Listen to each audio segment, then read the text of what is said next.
1 2 3 4 5 6 7 8 9 10 11 12 13 14 15 16 17 18 19 20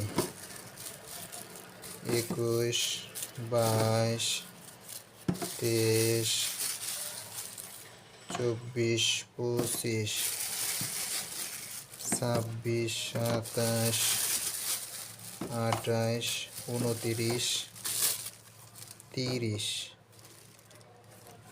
এক কেসে কয়টা ডিম থাকে? 32টা। এক কেসে 32টা থাকে না? কয়টা থাকে? এক কেসে 34টা থাকে। ঠিক আছে না? কি জানো, আমি তো জানি না, তো বুদ্ধু 32টাই জানি। এক কেসে 30টা ডিম থাকে। ঠিকই আছে।